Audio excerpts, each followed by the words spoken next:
The Picture of Dorian Gray by Oscar Wilde. The preface. The artist is the creator of beautiful things. To reveal art and conceal the artist is art's aim. The critic is he who can translate into another manner or a new material his impression of beautiful things.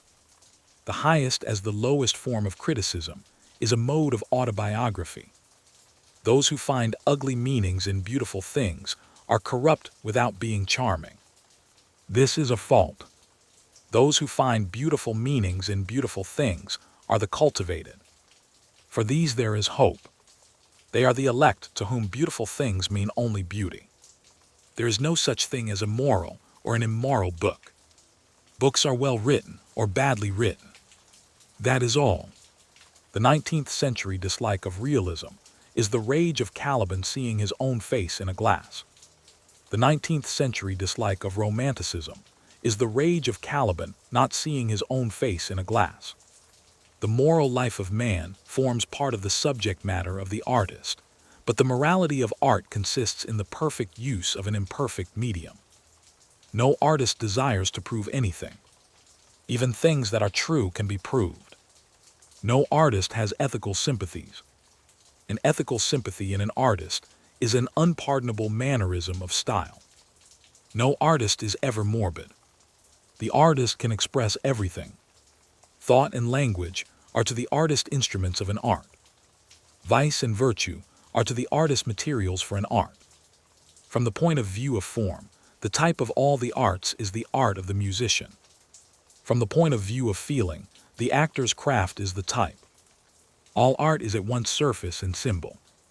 Those who go beneath the surface do so at their peril. Those who read the symbol do so at their peril. It is the spectator and not life that art really mirrors. Diversity of opinion about a work of art shows that the work is new, complex, and vital. When critics disagree, the artist is in accord with himself. We can forgive a man for making a useful thing as long as he does not admire it. The only excuse for making a useless thing is that one admires it intensely. All art is quite useless. Oscar Wilde. Chapter 1. The studio was filled with the rich odor of roses, and when the light summer wind stirred amidst the trees of the garden, there came through the open door the heavy scent of the lilac, or the more delicate perfume of the pink-flowering thorn. From the corner of the divan of Persian saddlebags on which he was lying, smoking, as was his custom, innumerable cigarettes, Lord Henry Wotton could just catch the gleam of the honey-sweet and honey-colored blossoms of a laburnum, whose tremulous branches seemed hardly able to bear the burden of a beauty so flame-like as theirs. And now and then the fantastic shadows of birds in flight flitted across the long tussa-silk curtains that were stretched in front of the huge window, producing a kind of momentary Japanese effect, and making him think of those pallid, jade-faced painters of Tokyo who, through the medium of an art that is necessarily immobile, seek to convey the sense of swiftness and motion. The sullen murmur of the bees shouldering their way through the long, unmown grass, or circling with monotonous insistence round the dusty gilt horns of the straggling woodbine, seemed to make the stillness more oppressive. The dim roar of London was like the bourdon note of a distant organ. In the center of the room, clamped to an upright easel, stood the full-length portrait of a young man of extraordinary personal beauty, and in front of it, some little distance away, was sitting the artist himself, Basil Hallward, whose sudden disappearance some years ago caused, at the time, such public excitement and gave rise to so many strange conjectures.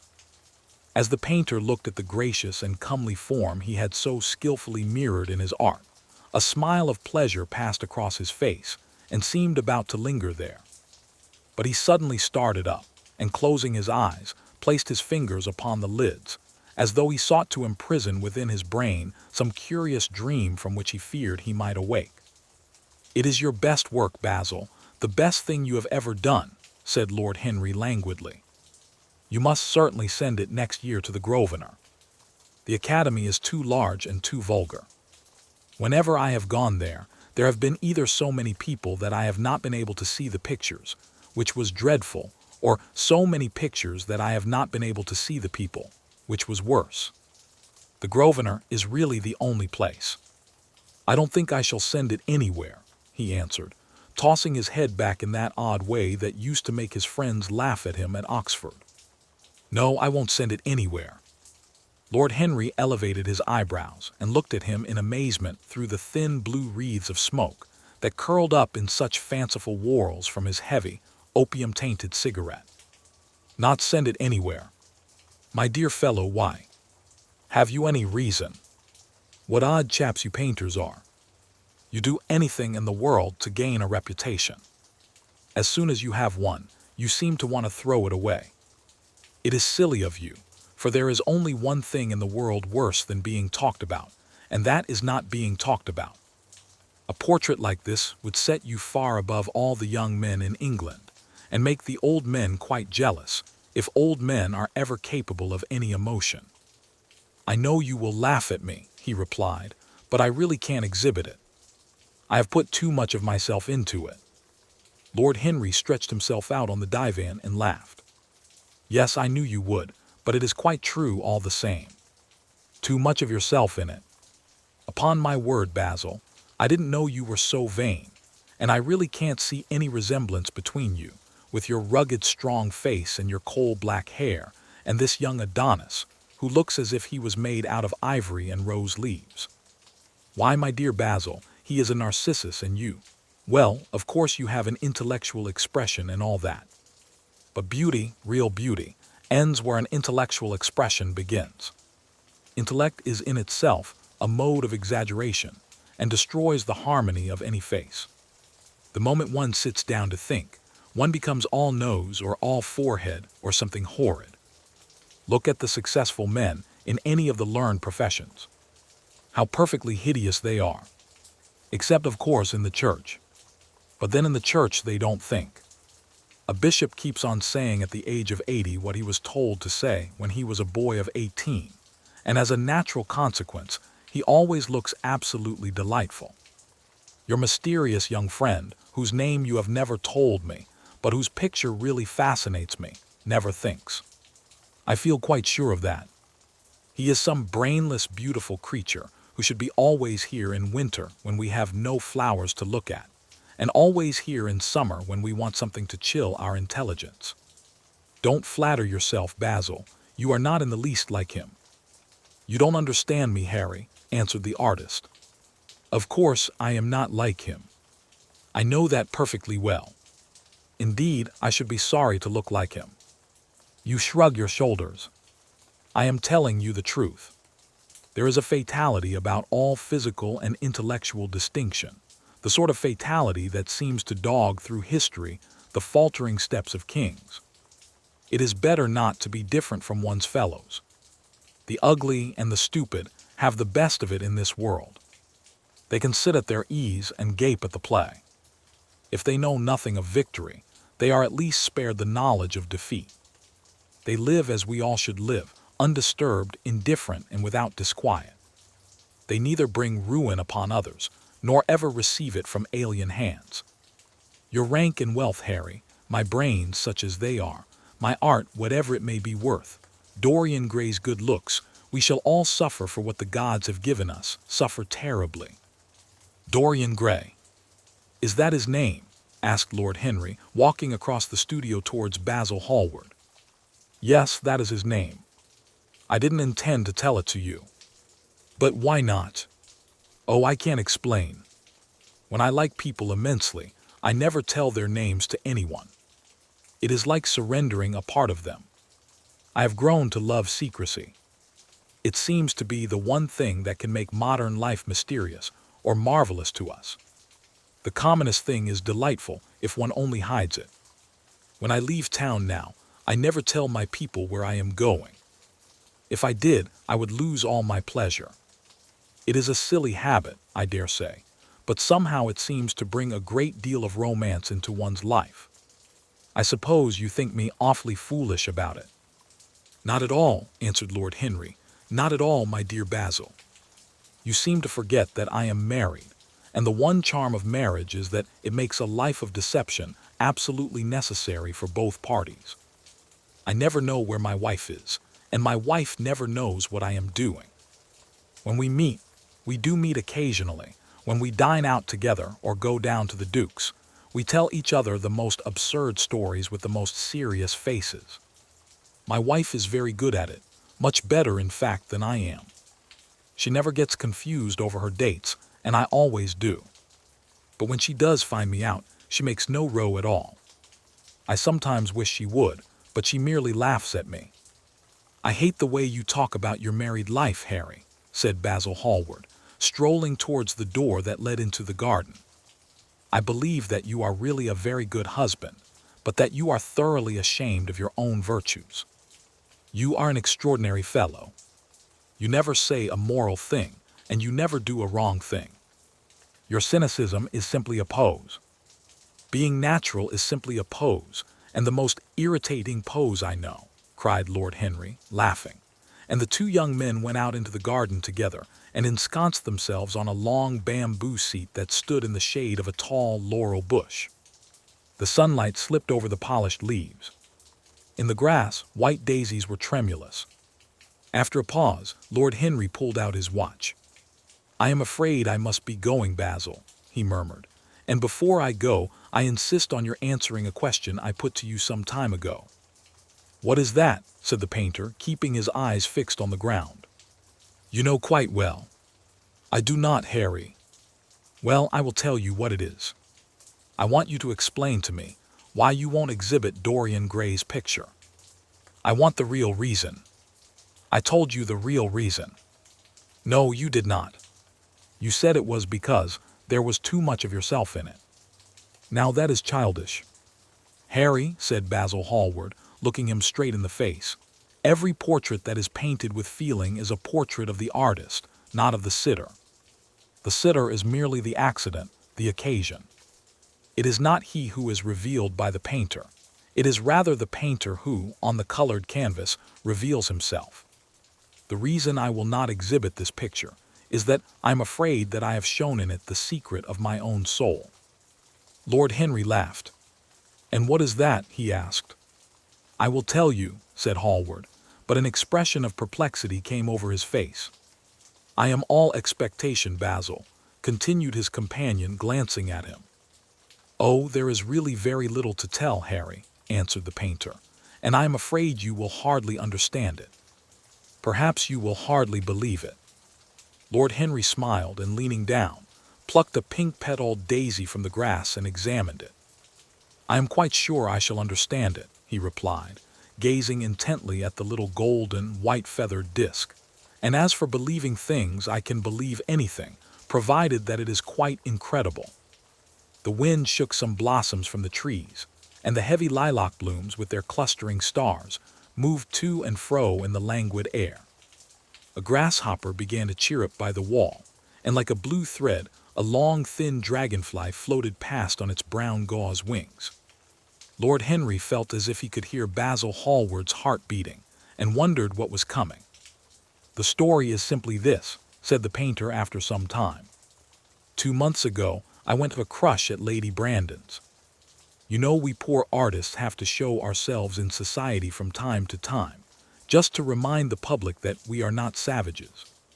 With an evening coat and a white tie, as you told me once, anybody, even a stockbroker, can gain a reputation for being civilized.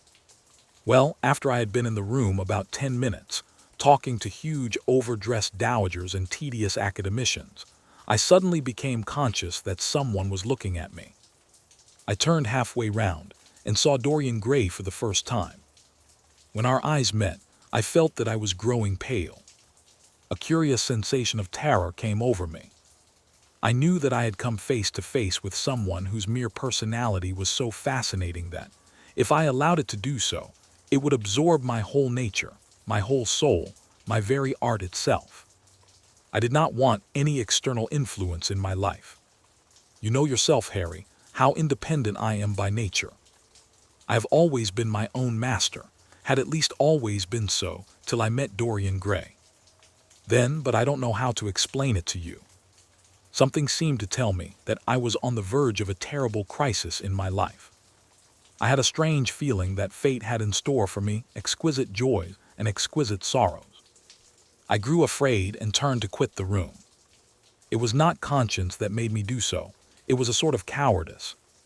I take no credit to myself for trying to escape. Conscience and cowardice are really the same things, Basil. Conscience is the trade name of the firm. That is all. I don't believe that, Harry, and I don't believe you do either. However, whatever was my motive, and it may have been pride, for I used to be very proud, I certainly struggled to the door. There, of course, I stumbled against Lady Brandon. "You are not going to run away so soon, Mr. Hallward," she screamed out. You know her curiously shrill voice. "Yes, she is a peacock in everything but beauty," said Lord Henry, pulling the daisy to bits with his long, nervous fingers. "I could not get rid of her. She brought me up to royalties, and people with stars and garters, and elderly ladies with gigantic tiaras and parrot noses. She spoke of me as her dearest friend. I had only met her once before, but she took it into her head to lionize me. I believe some picture of mine had made a great success at the time, at least had been chattered about in the penny newspapers, which is the 19th century standard of immortality. Suddenly, I found myself face to face with the young man, whose personality had so strangely stirred me. We were quite close, almost touching. Our eyes met again. It was reckless of me, but I asked Lady Brandon to introduce me to him. Perhaps it was not so reckless after all. It was simply inevitable. We would have spoken to each other without any introduction. I am sure of that. Dorian told me so afterwards. He, too, felt that we were destined to know each other. "And how did Lady Brandon describe this wonderful young man?" asked his companion. "I know she goes in for giving a rapid praises of all her guests. I remember her bringing me up to a truculent and red-faced old gentleman covered all over with orders and ribbons, and hissing into my ear, in a tragic whisper which must have been perfectly audible to everybody in the room, the most astounding details. I simply fled. I like to find out people for myself. But Lady Brandon treats her guests exactly as an auctioneer treats his goods. She either explains them entirely away, or tells one everything about them except what one wants to know. Poor Lady Brandon." "You are hard on her, Harry," said Hallward listlessly. "My dear fellow, she tried to found a salon, and only succeeded in opening a restaurant. How could I admire her? But tell me, what did she say about Mr. Dorian Gray?" "Oh, something like, 'Charming boy, poor dear mother and I absolutely inseparable. Quite forget what he does, afraid he doesn't do anything. Oh yes, plays the piano, or is it the violin, dear Mr. Gray?' Neither of us could help laughing, and we became friends at once. Laughter is not at all a bad beginning for a friendship, and it is far the best ending for one," said the young lord, plucking another daisy. Hallward shook his head. "You don't understand what friendship is, Harry," he murmured, "or what enmity is for that matter. You like everyone, that is to say, you are indifferent to everyone." "How horribly unjust of you," cried Lord Henry, tilting his hat back and looking up at the little clouds that, like raveled skeins of glossy white silk, were drifting across the hollowed turquoise of the summer sky. "Yes, horribly unjust of you. I make a great difference between people. I choose my friends for their good looks, my acquaintances for their good characters, and my enemies for their good intellects. A man cannot be too careful in the choice of his enemies. I have not got one who is a fool. They are all men of some intellectual power, and consequently they all appreciate me. Is that very vain of me? I think it is rather vain. I should think it was, Harry. But according to your category, I must be merely an acquaintance. My dear old Basil, you are much more than an acquaintance, and much less than a friend. A sort of brother, I suppose." "Oh, brothers! I don't care for brothers. My elder brother won't die, and my younger brothers seem never to do anything else." "Harry," exclaimed Hallward, frowning. "My dear fellow, I am not quite serious. But I can't help detesting my relations. I suppose it comes from the fact that none of us can stand other people having the same faults as ourselves. I quite sympathize with the rage of the English democracy against what they call the vices of the upper orders.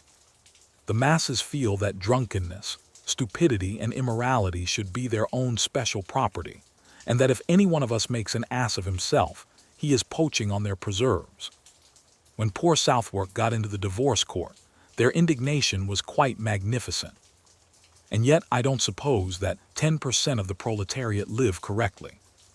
I don't agree with a single word that you have said, and what is more, Harry, I feel sure you don't either. Lord Henry stroked his pointed brown beard and tapped the toe of his patent leather boot with a tasseled ebony cane. How English you are, Basil. That is the second time you have made that observation. If one puts forward an idea to a true Englishman, always a rash thing to do, he never dreams of considering whether the idea is right or wrong. The only thing he considers of any importance is whether one believes it oneself. Now, the value of an idea has nothing whatsoever to do with the sincerity of the man who expresses it. Indeed, the probabilities are that the more insincere the man is, the more purely intellectual will the idea be, as in that case it will not be colored by either his wants, his desires, or his prejudices. However, I don't propose to discuss politics, sociology, or metaphysics with you. I like persons better than principles, and I like persons with no principles better than anything else in the world. Tell me more about Mr. Dorian Gray. How often do you see him? Every day. I couldn't be happy if I didn't see him every day. He is absolutely necessary to me. How extraordinary. I thought you would never care for anything but your art. He is all my art to me now, said the painter gravely. I sometimes think, Harry, that there are only two eras of any importance in the world's history. The first is the appearance of a new medium for art, and the second is the appearance of a new personality for art also. What the invention of oil painting was to the Venetians, the face of Antinous was to late Greek sculpture, and the face of Dorian Gray will someday be to me. It is not merely that I paint from him, draw from him, sketch from him. Of course, I have done all that. But he is much more to me than a model or a sitter. I won't tell you that I am dissatisfied with what I have done of him, or that his beauty is such that art cannot express it. There is nothing that art cannot express, and I know that the work I have done since I met Dorian Gray is good work, is the best work of my life. But in some curious way, I wonder will you understand me? His personality has suggested to me an entirely new manner in art, an entirely new mode of style. I see things differently, I think of them differently. I can now recreate life in a way that was hidden from me before. A dream of form in days of thought, who is it who says that? I forget, but it is what Dorian Gray has been to me. The merely visible presence of this lad, for he seems to me little more than a lad, though he is really over 20, his merely visible presence. I wonder can you realize all that that means?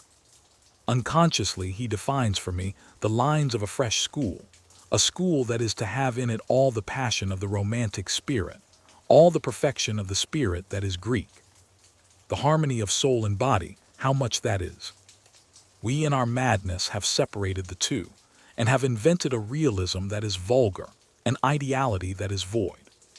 Harry, if you only knew what Dorian Gray is to me. You remember that landscape of mine, for which Agnew offered me such a huge price, but which I would not part with. It is one of the best things I have ever done. And why is it so? Because while I was painting it, Dorian Gray sat beside me. Some subtle influence passed from him to me, and for the first time in my life I saw in the plain woodland the wonder I had always looked for and always missed. Basil, this is extraordinary. I must see Dorian Gray.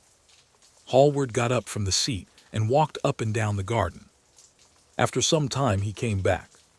Harry, he said, Dorian Gray is to me simply a motive in art. You might see nothing in him. I see everything in him. He is never more present in my work than when no image of him is there. He is a suggestion, as I have said, of a new manner.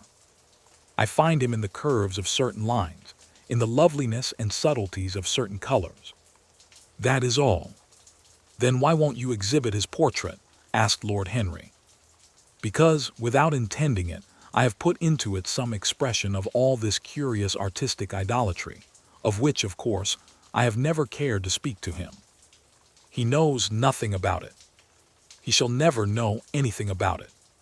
But the world might guess it, and I will not bare my soul to their shallow prying eyes. My heart shall never be put under their microscope. There is too much of myself in the thing, Harry, too much of myself. Poets are not so scrupulous as you are. They know how useful passion is for publication. Nowadays a broken heart will run to many editions. I hate them for it, cried Hallward.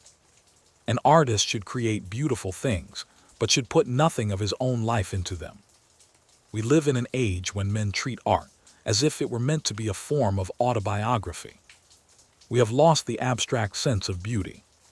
Someday I will show the world what it is, and for that reason the world shall never see my portrait of Dorian Gray. I think you are wrong, Basil, but I won't argue with you. It is only the intellectually lost who ever argue. Tell me, is Dorian Gray very fond of you? The painter considered for a few moments. He likes me, he answered after a pause. I know he likes me. Of course, I flatter him dreadfully. I find a strange pleasure in saying things to him that I know I shall be sorry for having said. As a rule, he is charming to me, and we sit in the studio and talk of 1,000 things. Now and then, however, he is horribly thoughtless, and seems to take a real delight in giving me pain. Then I feel, Harry, that I have given away my whole soul to someone who treats it as if it were a flower to put in his coat, a bit of decoration to charm his vanity, an ornament for a summer's day. Days in summer, Basil, are apt to linger, murmured Lord Henry. Perhaps you will tire sooner than he will. It is a sad thing to think of, but there is no doubt that genius lasts longer than beauty. That accounts for the fact that we all take such pains to overeducate ourselves. In the wild struggle for existence, we want to have something that endures, and so we fill our minds with rubbish and facts in the silly hope of keeping our place. The thoroughly well-informed man, that is the modern ideal. And the mind of the thoroughly well-informed man is a dreadful thing. It is like a bric-a-brac shop, all monsters and dust, with everything priced above its proper value. I think you will tire first, all the same. Some day you will look at your friend, and he will seem to you to be a little out of drawing, or you won't like his tone of color or something. You will bitterly reproach him in your own heart, and seriously think that he has behaved very badly to you. The next time he calls, you will be perfectly cold and indifferent. It will be a great pity, for it will alter you. What you have told me is quite a romance of art one might call it, and the worst of having a romance of any kind is that it leaves one so unromantic. Harry, don't talk like that. As long as I live, the personality of Dorian Gray will dominate me. You can't feel what I feel. You change too often. Ah, my dear Basil, that is exactly why I can feel it. Those who are faithful know only the trivial side of love. It is the faithless who know love's tragedies. And Lord Henry struck a light on a dainty silver case and began to smoke a cigarette with a self-conscious and satisfied air, as if he had summed up the world in a phrase. There was a rustle of chirruping sparrows in the green lacquer leaves of the ivy, and the blue cloud shadows chased themselves across the grass like swallows. How pleasant it was in the garden! And how delightful other people's emotions were, much more delightful than their ideas, it seemed to him. One's own soul and the passions of one's friends, those were the fascinating things in life. He pictured to himself with silent amusement the tedious luncheon that he had missed by staying so long with Basil Hallward. Had he gone to his aunt's, he would have been sure to have met Lord Goodbody there, and the whole conversation would have been about the feeding of the poor and the necessity for model lodging-houses. Each class would have preached the importance of those virtues, for whose exercise there was no necessity in their own lives. The rich would have spoken on the value of thrift, and the idle grown eloquent over the dignity of labor. It was charming to have escaped all that. As he thought of his aunt, an idea seemed to strike him. He turned to Hallward and said, "My dear fellow, I have just remembered." "Remembered what, Harry?" "Where I heard the name of Dorian Gray." "Where was it?" asked Hallward with a slight frown. "Don't look so angry, Basil." "It was at my aunt, Lady Agatha's. She told me she had discovered a wonderful young man who was going to help her in the East End, and that his name was Dorian Gray. I am bound to state that she never told me he was good-looking. Women have no appreciation of good looks, at least good women have not. She said that he was very earnest and had a beautiful nature. I at once pictured to myself a creature with spectacles and lank hair, horribly freckled, and tramping about on huge feet. I wish I had known it was your friend. I am very glad you didn't, Harry." "Why?" "I don't want you to meet him." "You don't want me to meet him?" "No." "Mr. Dorian Gray is in the studio, sir," said the butler, coming into the garden. "You must introduce me now," cried Lord Henry, laughing. The painter turned to his servant, who stood blinking in the sunlight. "Ask Mr. Gray to wait, Parker. I shall be in a few moments." The man bowed and went up the walk. Then he looked at Lord Henry. "Dorian Gray is my dearest friend," he said. "He has a simple and a beautiful nature. Your aunt was quite right in what she said of him. Don't spoil him. Don't try to influence him. Your influence would be bad. The world is wide and has many marvelous people in it. Don't take away from me the one person who gives to my art whatever charm it possesses. My life as an artist depends on him. Mind, Harry, I trust you." He spoke very slowly, and the words seemed wrung out of him almost against his will. "What nonsense you talk," said Lord Henry, smiling, and taking Hallward by the arm, he almost led him into the house. Chapter 2. As they entered, they saw Dorian Gray. He was seated at the piano, with his back to them, turning over the pages of a volume of Schumann's Forest Scenes. "You must lend me these, Basil," he cried. "I want to learn them. They are perfectly charming." "That entirely depends on how you sit today, Dorian." "Oh, I am tired of sitting, and I don't want a life-sized portrait of myself," answered the lad, swinging round on the music stool in a willful, petulant manner. When he caught sight of Lord Henry, a faint blush colored his cheeks for a moment, and he started up. "I beg your pardon, Basil, but I didn't know you had anyone with you. This is Lord Henry Wotton, Dorian, an old Oxford friend of mine. I have just been telling him what a capital sitter you were, and now you have spoiled everything." "You have not spoiled my pleasure in meeting you, Mr. Gray," said Lord Henry, stepping forward and extending his hand. "My aunt has often spoken to me about you. You are one of her favorites, and I am afraid one of her victims also." "I am in Lady Agatha's black books at present," answered Dorian with a funny look of penitence.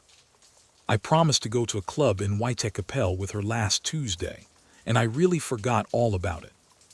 We were to have played a duet together, 3 duets, I believe. I don't know what she will say to me. I am far too frightened to call. Oh, I will make your peace with my aunt. She is quite devoted to you, and I don't think it really matters about your not being there. The audience probably thought it was a duet. When Aunt Agatha sits down to the piano, she makes quite enough noise for 2 people. That is very horrid to her, and not very nice to me," answered Dorian, laughing. Lord Henry looked at him. Yes, he was certainly wonderfully handsome, with his finely curved scarlet lips, his frank blue eyes, his crisp gold hair. There was something in his face that made one trust him at once. All the candor of youth was there, as well as all youth's passionate purity. One felt that he had kept himself unspotted from the world. No wonder Basil Hallward worshipped him. "You are too charming to go in for philanthropy, Mr. Gray, far too charming." And Lord Henry flung himself down on the divan and opened his cigarette case. The painter had been busy mixing his colors and getting his brushes ready. He was looking worried, and when he heard Lord Henry's last remark, he glanced at him, hesitated for a moment, and then said, Harry, I want to finish this picture today. Would you think it awfully rude of me if I asked you to go away?" Lord Henry smiled and looked at Dorian Gray. "Am I to go, Mr. Gray?" he asked. "Oh, please don't, Lord Henry. I see that Basil is in one of his sulky moods, and I can't bear him when he sulks. Besides, I want you to tell me why I should not go in for philanthropy." "I don't know that I shall tell you that, Mr. Gray. It is so tedious a subject that one would have to talk seriously about it. But I certainly shall not run away, now that you have asked me to stop. You don't really mind Basil, do you? You have often told me that you liked your sitters to have someone to chat to." Hallward bit his lip. "If Dorian wishes it, of course you must stay. Dorian's whims are laws to everybody except himself." Lord Henry took up his hat and gloves. "You are very pressing, Basil, but I am afraid I must go. I have promised to meet a man at the Orleans. Goodbye, Mr. Gray. Come and see me some afternoon in Curzon Street. I am nearly always at home at 5 o'clock. Write to me when you are coming. I should be sorry to miss you." "Basil," cried Dorian Gray, "if Lord Henry Wotton goes, I shall go too. You never open your lips while you are painting, and it is horribly dull standing on a platform and trying to look pleasant. Ask him to stay. I insist upon it." "Stay, Harry, to oblige Dorian and to oblige me," said Hallward, gazing intently at his picture. "It is quite true. I never talk when I am working, and never listen either, and it must be dreadfully tedious for my unfortunate sitters. I beg you to stay. But what about my man at the Orleans?" The painter laughed. "I don't think there will be any difficulty about that. Sit down again, Harry. And now, Dorian, get up on the platform, and don't move about too much, or pay any attention to what Lord Henry says. He has a very bad influence over all his friends, with the single exception of myself." Dorian Gray stepped up on the dais with the air of a young Greek martyr, and made a little moue of discontent to Lord Henry, to whom he had rather taken a fancy. He was so unlike Basil. They made a delightful contrast. And he had such a beautiful voice. After a few moments he said to him, "Have you really a very bad influence, Lord Henry? As bad as Basil says? There is no such thing as a good influence, Mr. Gray. All influence is immoral from the scientific point of view. Why? Because to influence a person is to give him one's own soul. He does not think his natural thoughts or burn with his natural passions. His virtues are not real to him. His sins, if there are such things as sins, are borrowed. He becomes an echo of someone else's music, an actor of a part that has not been written for him. The aim of life is self-development. To realize one's nature perfectly, that is what each of us is here for. People are afraid of themselves nowadays. They have forgotten the highest of all duties, the duty that one owes to oneself. Of course, they are charitable. They feed the hungry and clothe the beggar. But their own souls starve and are naked. Courage has gone out of our race. Perhaps we never really had it. The terror of society, which is the basis of morals, the terror of God, which is the secret of religion, these are the two things that govern us. And yet, just turn your head a little more to the right, Dorian, like a good boy, said the painter, deep in his work and conscious only that a look had come into the lad's face that he had never seen there before. "And yet," continued Lord Henry in his low, musical voice, and with that graceful wave of the hand that was always so characteristic of him, and that he had even in his Eton days, "I believe that if one man were to live out his life fully and completely, were to give form to every feeling, expression to every thought, reality to every dream, I believe that the world would gain such a fresh impulse of joy that we would forget all the maladies of medievalism and return to the Hellenic ideal. To something finer, richer than the Hellenic ideal it may be. But the bravest man amongst us is afraid of himself. The mutilation of the savage has its tragic survival in the self-denial that mars our lives. We are punished for our refusals. Every impulse that we strive to strangle broods in the mind and poisons us. The body sins once, and has done with its sin, for action is a mode of purification. Nothing remains then but the recollection of a pleasure, or the luxury of a regret. The only way to get rid of a temptation is to yield to it. Resist it, and your soul grows sick with longing for the things it has forbidden to itself, with desire for what its monstrous laws have made monstrous and unlawful. It has been said that the great events of the world take place in the brain. It is in the brain, and the brain only, that the great sins of the world take place also. You, Mr. Gray, you yourself, with your rose-red youth and your rose-white boyhood, you have had passions that have made you afraid, thoughts that have filled you with terror, daydreams and sleeping dreams whose mere memory might stain your cheek with shame. Stop, faltered Dorian Gray, stop. You bewilder me. I don't know what to say. There is some answer to you, but I cannot find it. Don't speak. Let me think. Or rather, let me try not to think. For nearly 10 minutes he stood there motionless, with parted lips and eyes strangely bright. He was dimly conscious that entirely fresh influences were at work within him. Yet they seemed to him to have come really from himself. The few words that Basil's friend had said to him, words spoken by chance, no doubt, and with willful paradox in them, had touched some secret chord that had never been touched before, but that he felt was now vibrating and throbbing to curious pulses. Music had stirred him like that. Music had troubled him many times. But music was not articulate. It was not a new world, but rather another chaos that it created in us. Words, mere words, how terrible they were, how clear and vivid and cruel. One could not escape from them. And yet what a subtle magic there was in them. They seemed to be able to give a plastic form to formless things, and to have a music of their own as sweet as that of viol or of lute. Mere words. Was there anything so real as words? Yes, there had been things in his boyhood that he had not understood. He understood them now. Life suddenly became fiery-colored to him. It seemed to him that he had been walking in fire. Why had he not known it? With his subtle smile, Lord Henry watched him. He knew the precise psychological moment when to say nothing. He felt intensely interested. He was amazed at the sudden impression that his words had produced, and remembering a book that he had read when he was 16, a book which had revealed to him much that he had not known before, he wondered whether Dorian Gray was passing through a similar experience. He had merely shot an arrow into the air. Had it hit the mark? How fascinating the lad was. Hallward painted away with that marvelous bold touch of his, that had the true refinement and perfect delicacy that in art, at any rate, comes only from strength. He was unconscious of the silence. "Basil, I am tired of standing," cried Dorian Gray suddenly.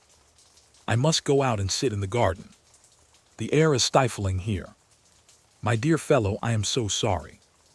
When I am painting, I can't think of anything else. But you never sat better. You were perfectly still. And I have caught the effect I wanted, the half-parted lips and the bright look in the eyes. I don't know what Harry has been saying to you, but he has certainly made you have the most wonderful expression. I suppose he has been paying you compliments. You mustn't believe a word that he says. He has certainly not been paying me compliments. Perhaps that is the reason that I don't believe anything he has told me." "You know you believe it all," said Lord Henry, looking at him with his dreamy, languorous eyes. "I will go out to the garden with you. It is horribly hot in the studio. Basil, let us have something iced to drink, something with strawberries in it." "Certainly, Harry. Just touch the bell, and when Parker comes I will tell him what you want. I have got to work up this background, so I will join you later on. Don't keep Dorian too long. I have never been in better form for painting than I am today. This is going to be my masterpiece. It is my masterpiece as it stands." Lord Henry went out to the garden and found Dorian Gray burying his face in the great cool lilac blossoms, feverishly drinking in their perfume as if it had been wine. He came close to him and put his hand upon his shoulder. You are quite right to do that, he murmured. Nothing can cure the soul but the senses, just as nothing can cure the senses but the soul. The lad started and drew back. He was bareheaded, and the leaves had tossed his rebellious curls and tangled all their gilded threads. There was a look of fear in his eyes, such as people have when they are suddenly awakened. His finely chiseled nostrils quivered, and some hidden nerve shook the scarlet of his lips and left them trembling. Yes, continued Lord Henry, that is one of the great secrets of life, to cure the soul by means of the senses, and the senses by means of the soul. You are a wonderful creation. You know more than you think you know, just as you know less than you want to know. Dorian Gray frowned and turned his head away. He could not help liking the tall, graceful young man who was standing by him. His romantic, olive-colored face and worn expression interested him. There was something in his low, languid voice that was absolutely fascinating. His cool, white, flower-like hands even had a curious charm. They moved, as he spoke, like music, and seemed to have a language of their own. But he felt afraid of him, and ashamed of being afraid. Why had it been left for a stranger to reveal him to himself?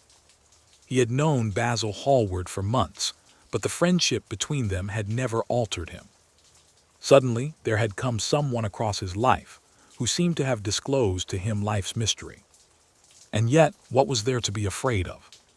He was not a schoolboy or a girl. It was absurd to be frightened. "Let us go and sit in the shade," said Lord Henry. "Parker has brought out the drinks, and if you stay any longer in this glare, you will be quite spoiled, and Basil will never paint you again. You really must not allow yourself to become sunburnt. It would be unbecoming." "What can it matter?" cried Dorian Gray, laughing, as he sat down on the seat at the end of the garden. "It should matter everything to you, Mr. Gray." "Why?" "Because you have the most marvelous youth, and youth is the one thing worth having." "I don't feel that, Lord Henry." "No, you don't feel it now. Some day when you are old and wrinkled and ugly, when thought has seared your forehead with its lines, and passion branded your lips with its hideous fires, you will feel it. You will feel it terribly. Now wherever you go, you charm the world. Will it always be so?" "You have a wonderfully beautiful face, Mr. Gray. Don't frown. You have. And beauty is a form of genius, is higher indeed than genius, as it needs no explanation. It is of the great facts of the world, like sunlight or springtime, or the reflection in dark waters of that silver shell we call the moon. It cannot be questioned. It has its divine right of sovereignty. It makes princes of those who have it. You smile. When you have lost it, you won't smile. People say sometimes that beauty is only superficial. That may be so, but at least it is not so superficial as thought is. To me, beauty is the wonder of wonders. It is only shallow people who do not judge by appearances. The true mystery of the world is the visible, not the invisible. Yes, Mr. Gray, the gods have been good to you. But what the gods give they quickly take away. You have only a few years in which to live really, perfectly, and fully. When your youth goes, your beauty will go with it, and then you will suddenly discover that there are no triumphs left for you, or have to content yourself with those mean triumphs that the memory of your past will make more bitter than defeats. Every month as it wanes brings you nearer to something dreadful. Time is jealous of you, and wars against your lilies and your roses. You will become sallow and hollow-cheeked and dull-eyed. You will suffer horribly. Realize your youth while you have it. Don't squander the gold of your days, listening to the tedious, trying to improve the hopeless failure, or giving away your life to the ignorant, the common, and the vulgar. These are the sickly aims, the false ideals of our age. Live the wonderful life that is in you. Let nothing be lost upon you. Be always searching for new sensations. Be afraid of nothing. A new hedonism, that is what our century wants. You might be its visible symbol. With your personality, there is nothing you could not do. The world belongs to you for a season. The moment I met you, I saw that you were quite unconscious of what you really are, of what you really might be. There was so much in you that charmed me that I felt I must tell you something about yourself. I thought how tragic it would be if you were wasted. For there is such a little time that your youth will last, such a little time. The common hill flowers wither, but they blossom again. The laburnum will be as yellow next June as it is now. In a month there will be purple stars on the clematis, and year after year the green night of its leaves will hold its purple stars. But we never get back our youth. The pulse of joy that beats in us at 20 becomes sluggish. Our limbs fail, our senses rot. We degenerate into hideous puppets, haunted by the memory of the passions of which we were too much afraid, and the exquisite temptations that we had not the courage to yield to. Youth. Youth. There is absolutely nothing in the world but youth. Dorian Gray listened, open-eyed and wondering. The spray of lilac fell from his hand upon the gravel. A furry bee came and buzzed round it for a moment. Then it began to scramble all over the oval stellated globe of the tiny blossoms. He watched it with that strange interest in trivial things that we try to develop when things of high import make us afraid, or when we are stirred by some new emotion for which we cannot find expression, or when some thought that terrifies us lays sudden siege to the brain and calls on us to yield. After a time the bee flew away. He saw it creeping into the stained trumpet of a Tyrian convolvulus. The flower seemed to quiver, and then swayed gently to and fro. Suddenly the painter appeared at the door of the studio and made staccato signs for them to come in. They turned to each other and smiled. "I am waiting," he cried. "Do come in. The light is quite perfect, and you can bring your drinks." They rose up and sauntered down the walk together. 2 green and white butterflies fluttered past them, and in the pear tree at the corner of the garden a thrush began to sing. "You are glad you have met me, Mr. Gray," said Lord Henry, looking at him. "Yes, I am glad now. I wonder, shall I always be glad?" "Always? That is a dreadful word. It makes me shudder when I hear it. Women are so fond of using it. They spoil every romance by trying to make it last forever. It is a meaningless word, too.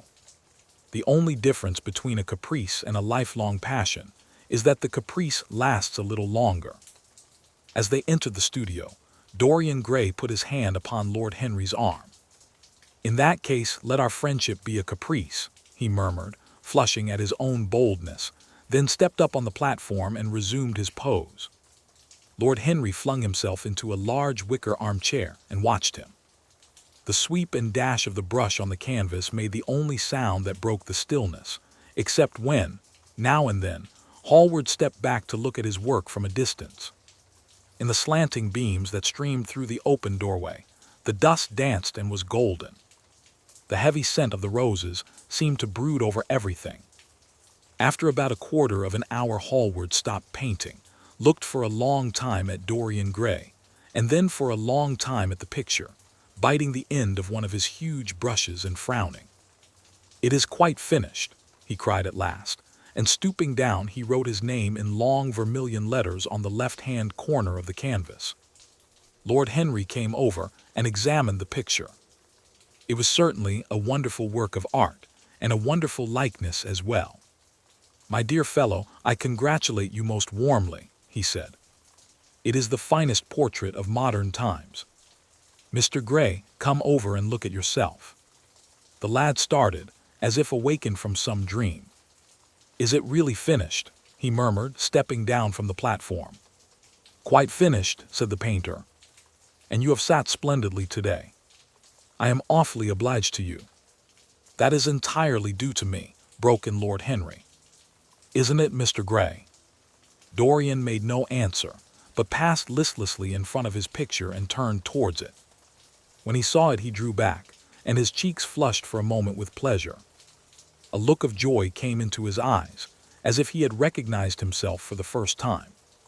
He stood there motionless and in wonder, dimly conscious that Hallward was speaking to him, but not catching the meaning of his words.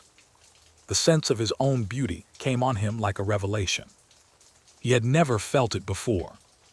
Basil Hallward's compliments had seemed to him to be merely the charming exaggeration of friendship. He had listened to them, laughed at them, forgotten them.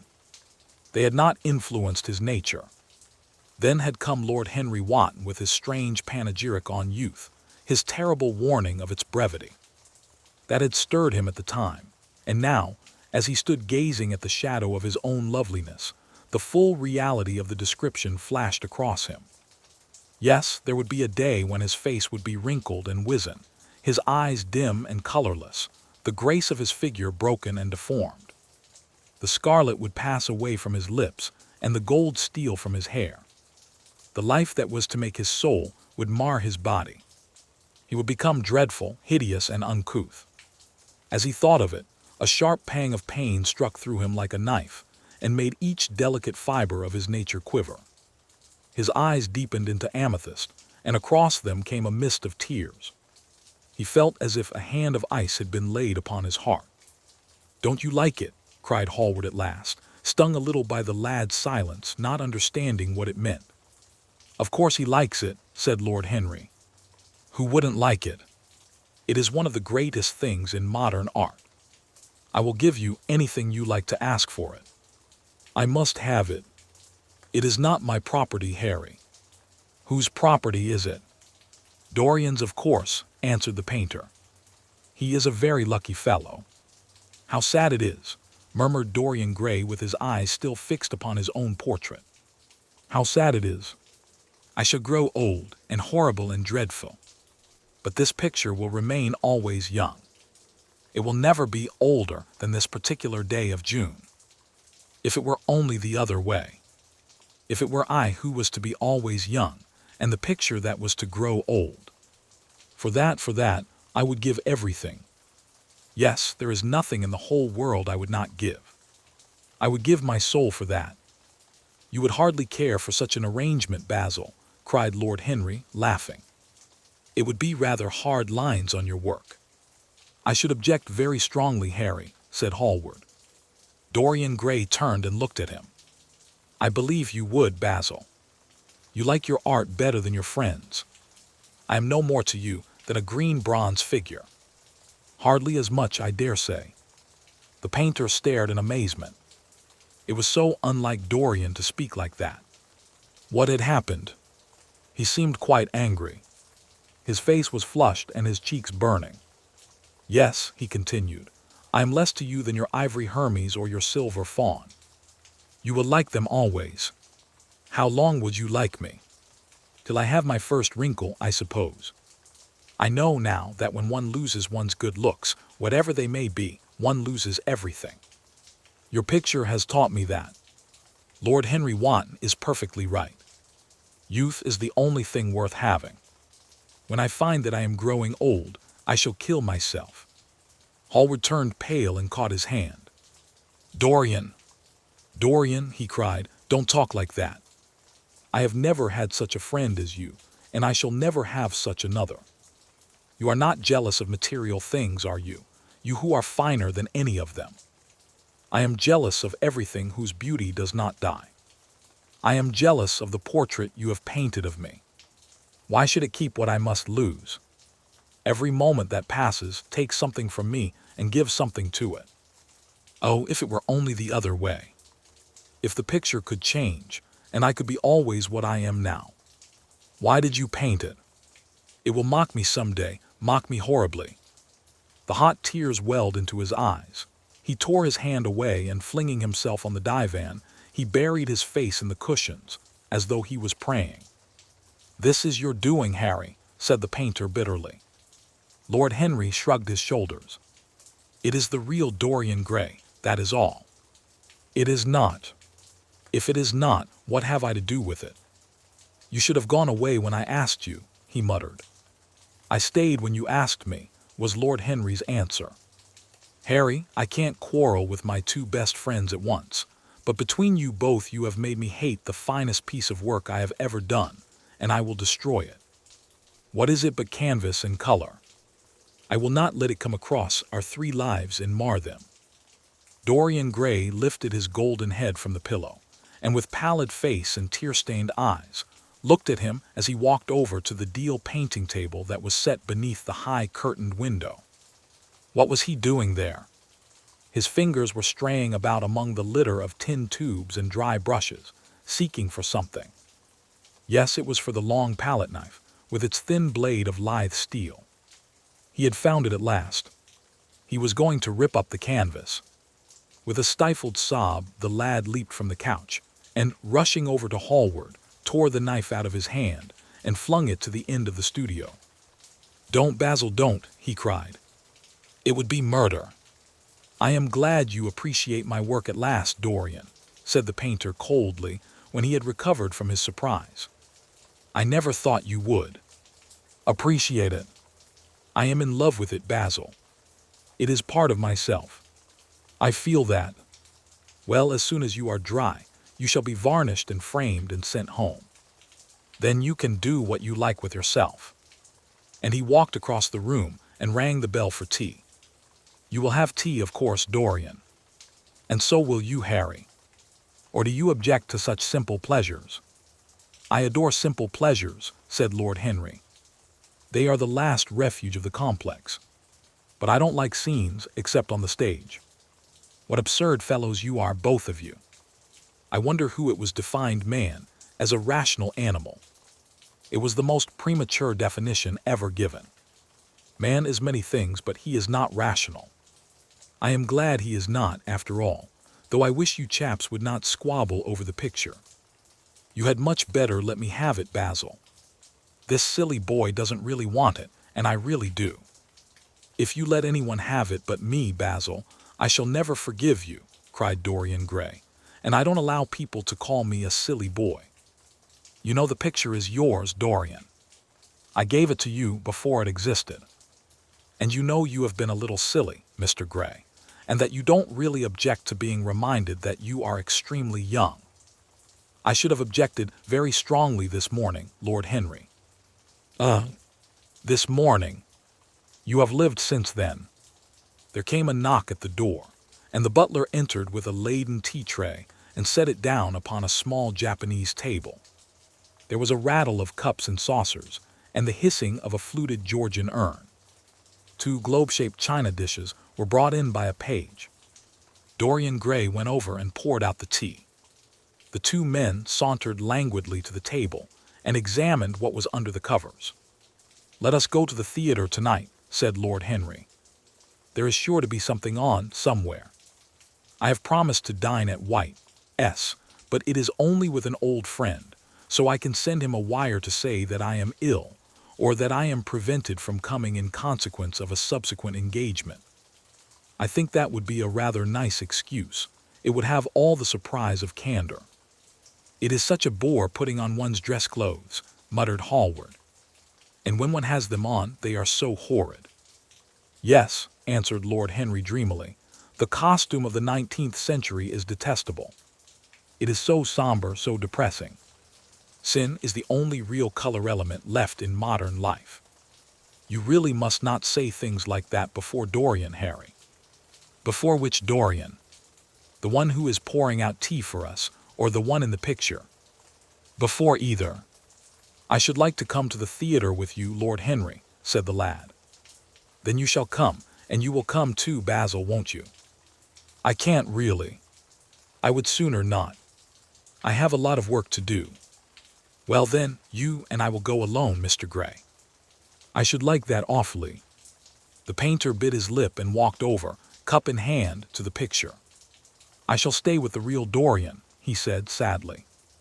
"Is it the real Dorian?" cried the original of the portrait, strolling across to him. "Am I really like that?" "Yes, you are just like that." "How wonderful, Basil. At least you are like it in appearance." "But it will never alter," sighed Hallward. "That is something. What a fuss people make about fidelity," exclaimed Lord Henry. "Why, even in love it is purely a question for physiology. It has nothing to do with our own will. Young men want to be faithful and are not. Old men want to be faithless and cannot. That is all one can say." "Don't go to the theater tonight, Dorian," said Hallward. "Stop and dine with me." "I can't, Basil." "Why?" "Because I have promised Lord Henry Wotton to go with him. He won't like you the better for keeping your promises. He always breaks his own. I beg you not to go." Dorian Gray laughed and shook his head. "I entreat you." The lad hesitated and looked over at Lord Henry, who was watching them from the tea table with an amused smile. "I must go, Basil," he answered. "Very well," said Hallward, and he went over and laid down his cup on the tray.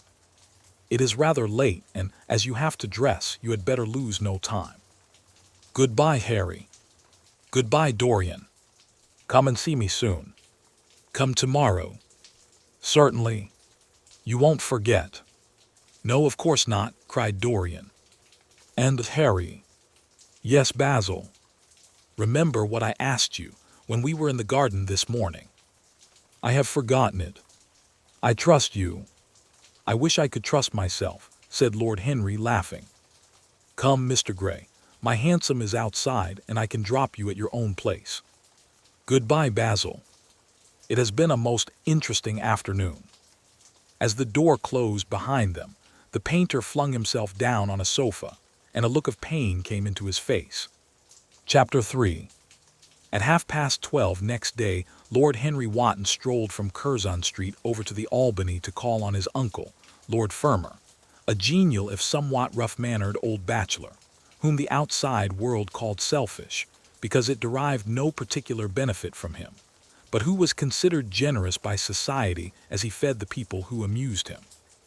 His father had been our ambassador at Madrid when Isabella was young and prim unthought of, but had retired from the diplomatic service in a capricious moment of annoyance on not being offered the embassy at Paris, a post to which he considered that he was fully entitled by reason of his birth, his indolence, the good English of his dispatches, and his inordinate passion for pleasure.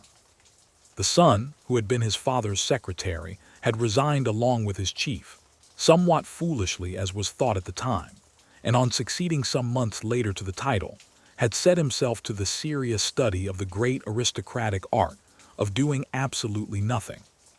He had 2 large town houses, but preferred to live in chambers as it was less trouble, and took most of his meals at his club.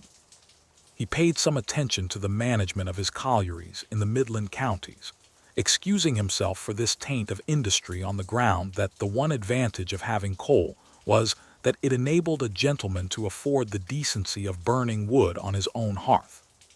In politics he was a Tory, except when the Tories were in office, during which period he roundly abused them for being a pack of radicals.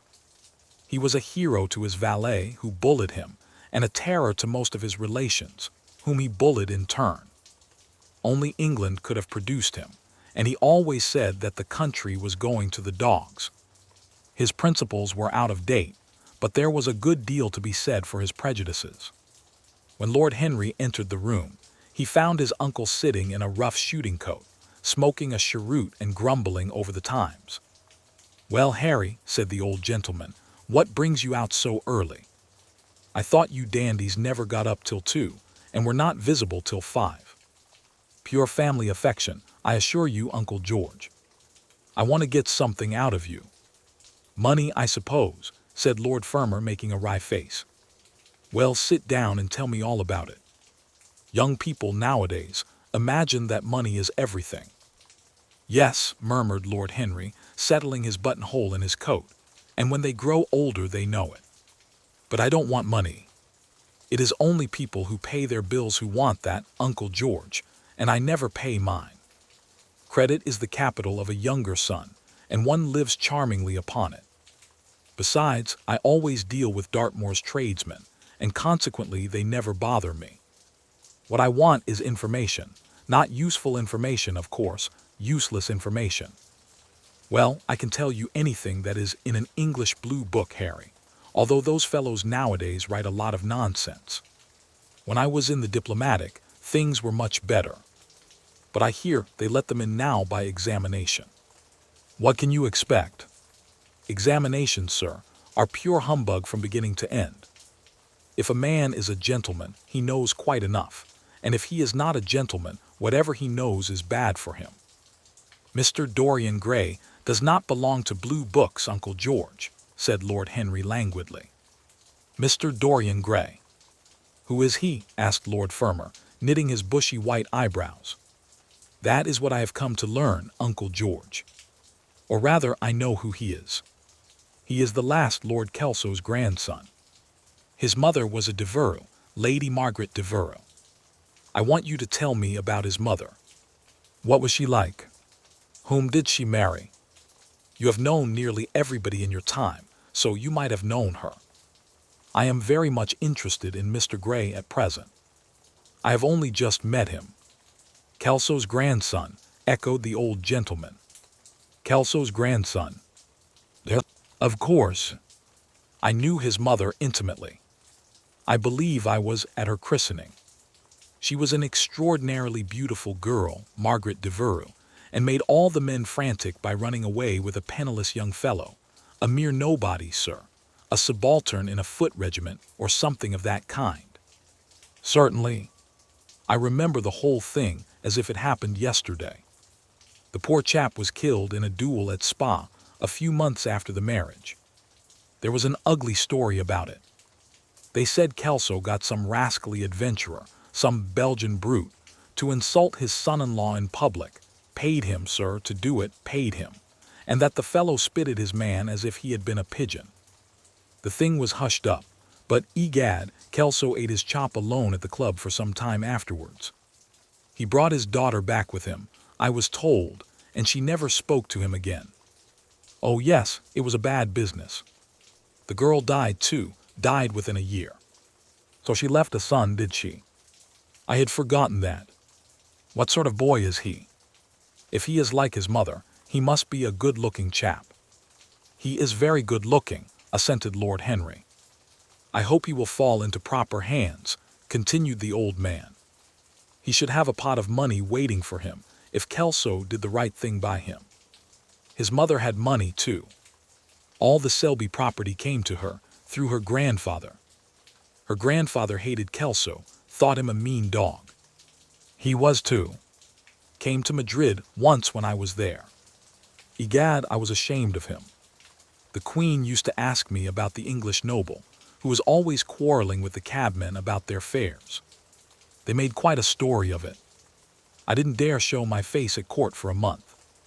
I hope he treated his grandson better than he did the Jarvies. I don't know, answered Lord Henry. I fancy that the boy will be well off. He is not of age yet. He has Selby, I know. He told me so. And his mother was very beautiful. Margaret Devereux was one of the loveliest creatures I ever saw, Harry. What on earth induced her to behave as she did, I never could understand. She could have married anybody she chose. Carlington was mad after her. She was romantic, though. All the women of that family were. The men were a poor lot, but egad. The women were wonderful. Carlington went on his knees to her. Told me so himself. She laughed at him, and there wasn't a girl in London at the time who wasn't after him. And by the way, Harry, talking about silly marriages, what is this humbug your father tells me about Dartmoor wanting to marry an American? Ain't English girls good enough for him? It is rather fashionable to marry Americans just now, Uncle George. I'll back English women against the world, Harry, said Lord Fermor, striking the table with his fist. The betting is on the Americans. They don't last, I am told, muttered his uncle. A long engagement exhausts them, but they are capital at a steeplechase. They take things flying. I don't think Dartmoor has a chance. Who are her people? Grumbled the old gentleman. Has she got any? Lord Henry shook his head. American girls are as clever at concealing their parents as English women are at concealing their past, he said, rising to go. They are pork packers, I suppose. I hope so, Uncle George, for Dartmoor's sake. I am told that pork packing is the most lucrative profession in America, after politics. Is she pretty? She behaves as if she was beautiful. Most American women do. It is the secret of their charm. Why can't these American women stay in their own country? They are always telling us that it is the paradise for women. It is.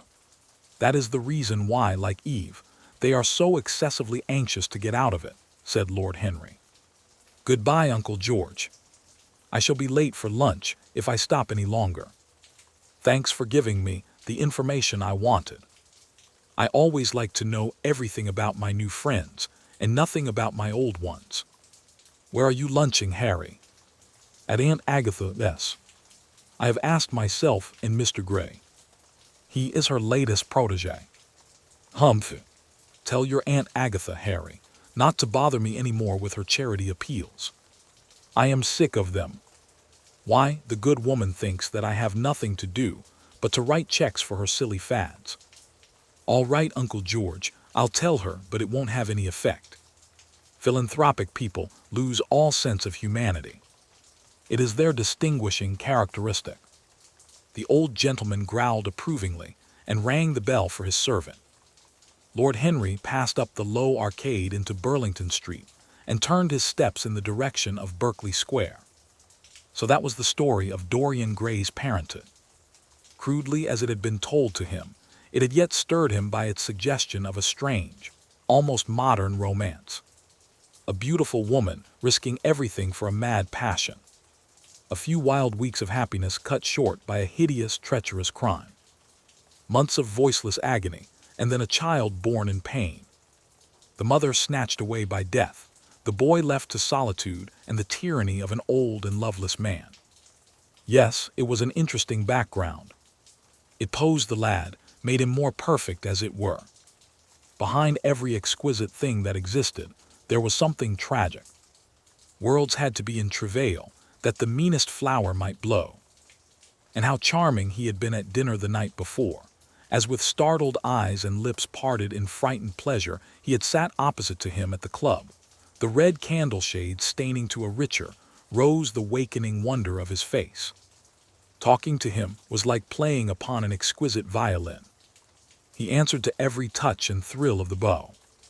There was something terribly enthralling in the exercise of influence. No other activity was like it. To project one's soul into some gracious form and let it tarry there for a moment. To hear one's own intellectual views echoed back to one with all the added music of passion and youth. To convey one's temperament into another as though it were a subtle fluid or a strange perfume. There was a real joy in that. Perhaps the most satisfying joy left to us in an age so limited and vulgar as our own, an age grossly carnal in its pleasures and grossly common in its aims. He was a marvelous type, too, this lad, whom by so curious a chance he had met in Basil's studio, or could be fashioned into a marvelous type at any rate. Grace was his, and the white purity of boyhood and beauty such as old Greek marbles kept for us. There was nothing that one could not do with him. He could be made a Titan or a toy. What a pity it was that such beauty was destined to fade. And Basil, from a psychological point of view, how interesting he was. The new manner in art, the fresh mode of looking at life, suggested so strangely by the merely visible presence of one who was unconscious of it all, the silent spirit that dwelt in dim woodland and walked unseen in open field, suddenly showing herself, dryad-like and not afraid, because in his soul who sought for her there had been wakened that wonderful vision to which alone are wonderful things revealed. The mere shapes and patterns of things becoming, as it were, refined, and gaining a kind of symbolical value, as though they were themselves patterns of some other and more perfect form whose shadow they made real. How strange it all was! He remembered something like it in history. Was it not Plato, that artist in thought, who had first analyzed it? Was it not Buonarroti, who had carved it in the colored marbles of a sonnet sequence? But in our own century it was strange. Yes, he would try to be to Dorian Gray what, without knowing it, the lad was to the painter who had fashioned the wonderful portrait. He would seek to dominate him, had already indeed half done so.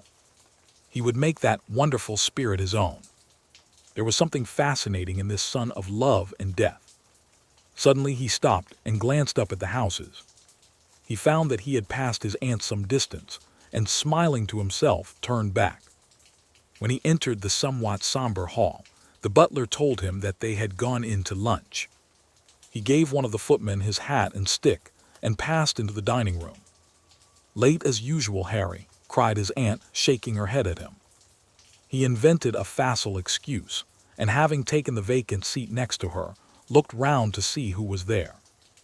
Dorian bowed to him shyly from the end of the table, a flush of pleasure stealing into his cheek.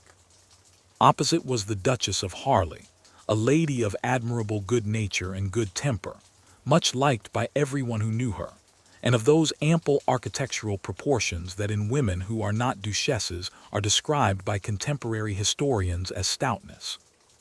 Next to her sat, on her right, Sir Thomas Burden, a radical member of Parliament, who followed his leader in public life, and in private life followed the best cooks, dining with the Tories and thinking with the Liberals, in accordance with a wise and well-known rule.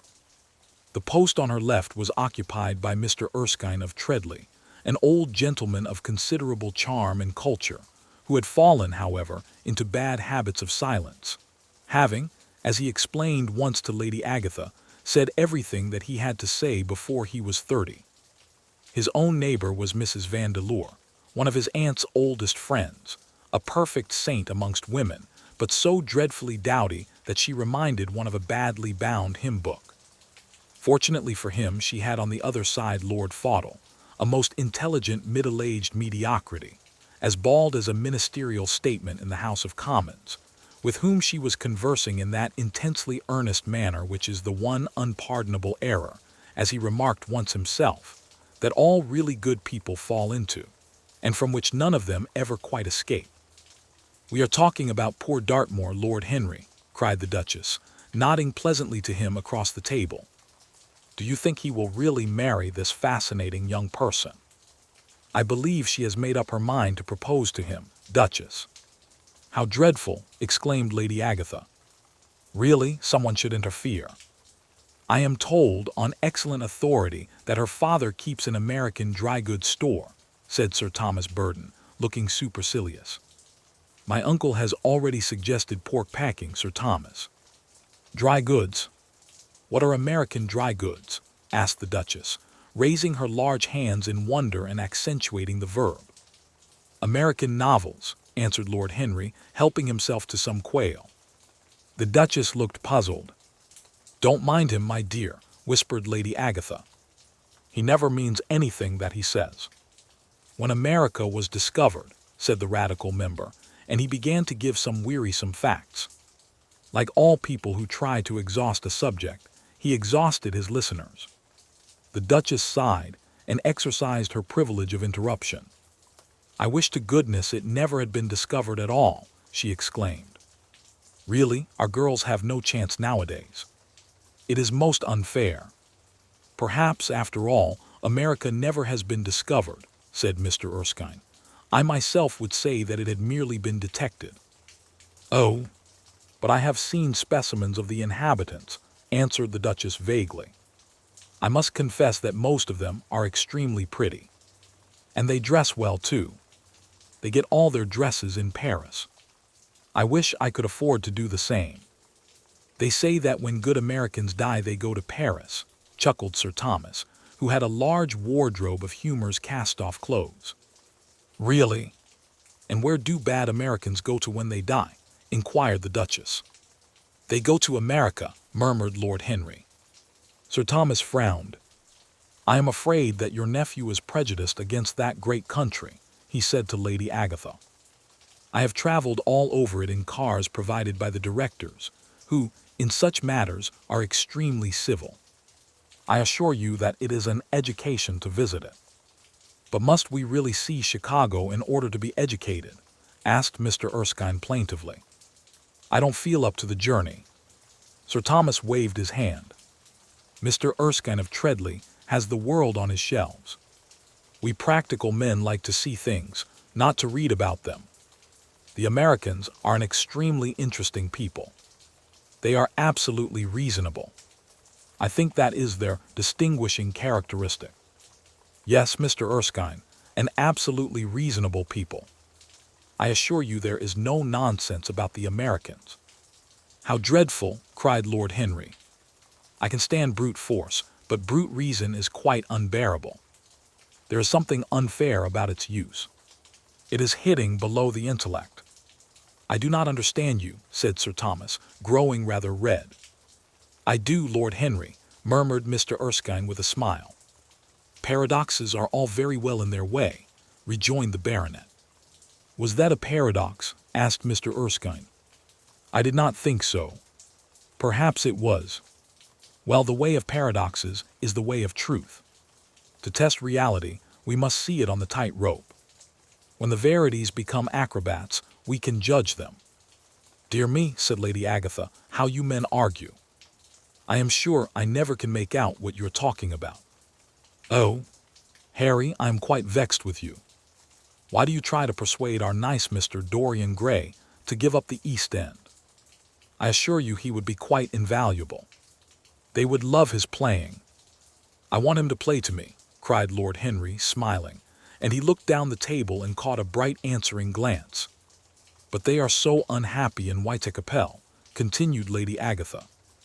I can sympathize with everything except suffering, said Lord Henry, shrugging his shoulders. I cannot sympathize with that. It is too ugly, too horrible, too distressing. There is something terribly morbid in the modern sympathy with pain. One should sympathize with the color, the beauty, the joy of life. The less said about life's sores, the better. Still, the East End is a very important problem, remarked Sir Thomas with a grave shake of the head.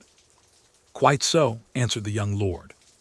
It is the problem of slavery, and we try to solve it by amusing the slaves. The politician looked at him keenly. What change do you propose then? He asked. Lord Henry laughed.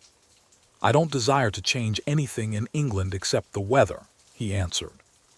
I am quite content with philosophically contemplation. But as the 19th century has gone bankrupt through an over-expenditure of sympathy, I would suggest that we should appeal to science to put us straight. The advantage of the emotions is that they lead us astray, and the advantage of science is that it is not emotional. But we have such grave responsibilities, ventured Mrs. Vandeleur timidly. Terribly grave, echoed Lady Agatha. Lord Henry looked over at Mr. Erskine. Humanity takes itself too seriously. It is the world's original sin. If the caveman had known how to laugh, history would have been different. You are really very comforting, warbled the Duchess. I have always felt rather guilty when I came to see your dear aunt, for I take no interest at all in the East End. For the future, I shall be able to look her in the face without a blush. A blush is very becoming, Duchess, remarked Lord Henry. Only when one is young, she answered. When an old woman like myself blushes, it is a very bad sign. Lord Henry, I wish you would tell me how to become young again.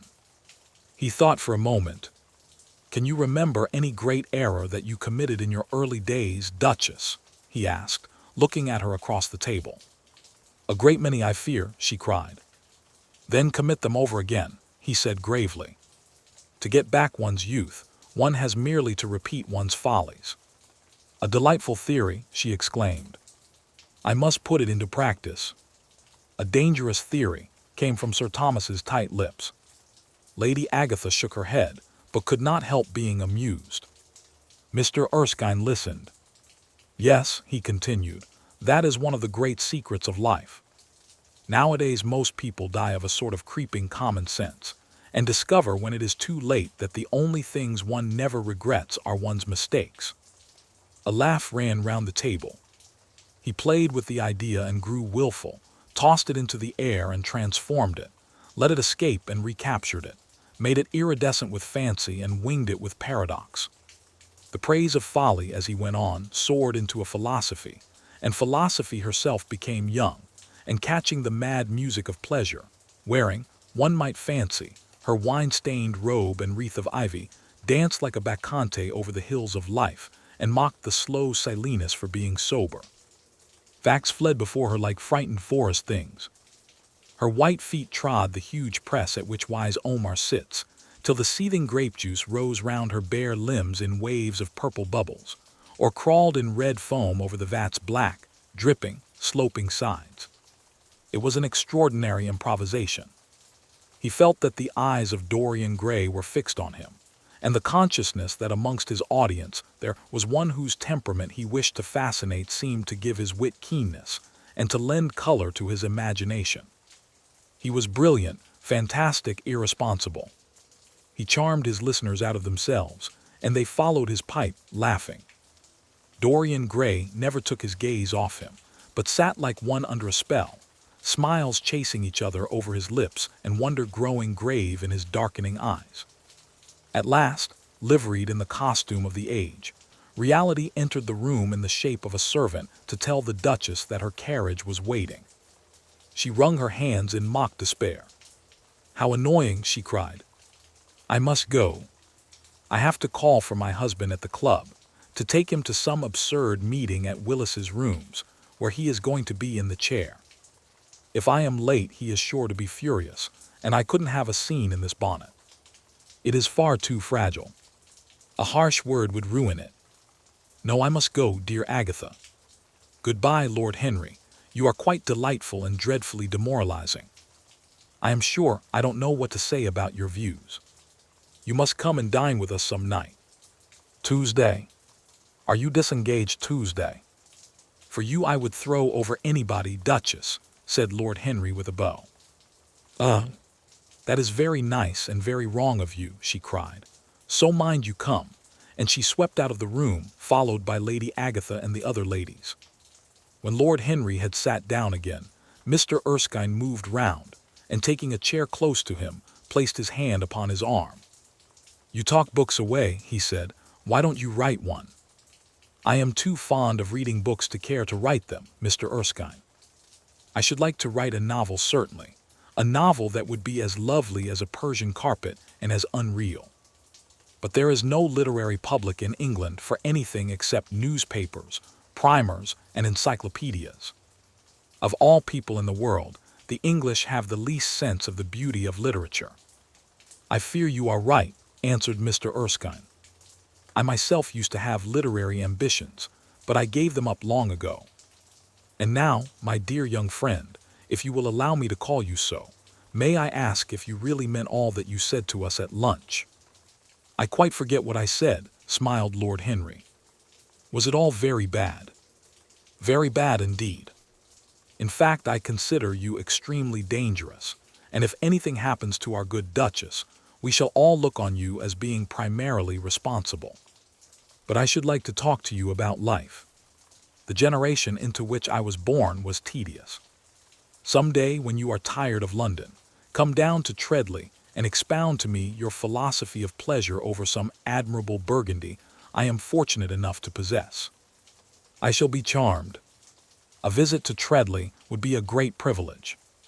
It has a perfect host and a perfect library." "You will complete it," answered the old gentleman with a courteous bow. "And now I must bid good-bye to your excellent aunt. I am due at the Athenaeum.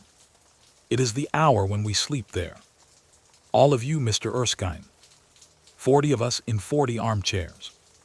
We are practicing for an English Academy of Letters." Lord Henry laughed and rose. "I am going to the park," he cried. As he was passing out of the door, Dorian Gray touched him on the arm. "Let me come with you," he murmured. "But I thought you had promised Basil Hallward to go and see him," answered Lord Henry. "I would sooner come with you. Yes, I feel I must come with you. Do let me. And you will promise to talk to me all the time. No one talks so wonderfully as you do." I have talked quite enough for today," said Lord Henry, smiling. "All I want now is to look at life. You may come and look at it with me if you care to."